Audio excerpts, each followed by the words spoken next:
Who do you think God is counting on to rebuild Nigeria? Who do you think? It's got to be. If you are the heirs of the world, it's got to be you. You've got to be an important part of that process. Hallelujah to God. Hallelujah to God. I prophesy to you, you are going to the world. In fact, it's already happening. By a sovereign move of God, God is releasing the gates of Nigeria and sending his people to the world. There'll be a season when Nigerians will come back to whatever remains, whether it is Nigeria or it will go by different names, whether, I don't know how that will be. He hasn't spoken to me yet, or I haven't heard him yet on the matter. But fundamentally, the world is yours.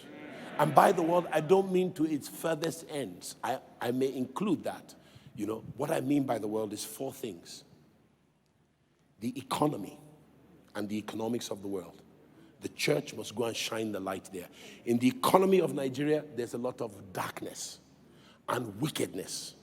Until the light goes there, righteousness and commonwealth will not come to all Nigerians. Until you go there. When you go there, don't become part of the darkness. Otherwise, you were never light in the first place. Number 2, you're going to go into culture. And culture is that which determines our values and our norms. It is regulated and instigated by journalism, education, music, entertainment, and all the cultural axioms. We already operate that space as a church. That's what the experience is about. That's what our cultural experience and our services here is about. Number 3, after the culture, you've got to go, I've mentioned the economy, I've mentioned culture, you've got to go into politics and government deliberately. By the way, if we don't fix some of Nigeria's problems today, that is this INEC problem. I will say it plainly. INEC, put me in trouble if you like, it is a fraud. The numbers in Nigeria as far as census are concerned and as far as election is concerned are a lie. And if nobody will speak up about it, the righteous should speak. And our righteousness is not of ourselves. It is of him, and he will protect. Hallelujah. It is important. It is skewed now so that where the numbers are not properly reflected in our voting. This is the only country in West Africa where you move from the ocean to the desert and the numbers decrease, or rather, they increase. The only country. It's the only country in the world where you move from a large body of water to little or no water, and the numbers increase. It was not Nigerians that started it.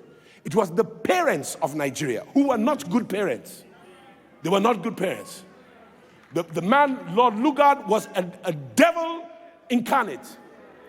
And what he did to this country, we're suffering it many years later, and it's time that we must tell the truth. It's time we must tell the truth. It's absolute, we must.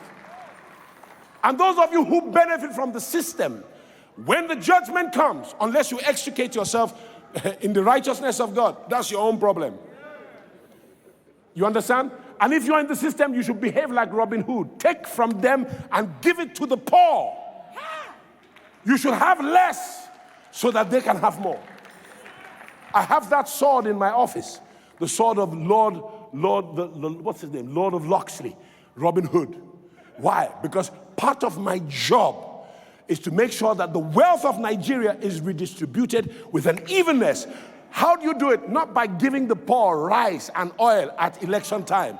Give them an education. And education in today's age does not have to be formal. We have tablets. We can do research and development and create curriculum that you can put in the Nigerian mind for cheap. That's why people like the Honorable Commissioner are there to give us infrastructure for Wi-Fi so that the poor man can hear good teaching. Not just Bible teaching, but curriculum for personal development so that you can create an entrepreneuring people and an artisan class which form at least 50% of the economy together. Hallelujah. You've got to educate the people now systematically. And it was deliberate. Education was killed in the South. So the only education rising in the South is private. So what? Take advantage of it and let's educate our people. We've got to. Because if you don't have human capital development, 200 million Nigerians will not be the value of 5 million Swedes. That's why their productivity is much higher than ours per capita. And they have a vibrant economy, yet, you know, Nigerians think we are a rich country. Your country is poor. is dirt poor. Just because you aggregate wealth in an upper echelon of a few percent doesn't mean that you are rich. The day that the wealthy can ride in a bus and not be doing like this, and your nurse takes care of you because she's not living in a paro, then your country is developing. Those will be some signs. And it has to be our responsibility. And the cheating in politics, light needs to come to Nigeria. Light, just light. Light. And I believe that you're going to see a level of divine violence. I don't know what it looks like, and God is going to judge the wickedness of this land. He will judge it severely, severely. The more the righteousness of God is preached, the more the judgment of God will come upon the wicked. And they will have plenty of time and warning to change their ways and come into Christ. Nigeria has to change. And any gospel that does not address the inimical problems to our country is no gospel at all.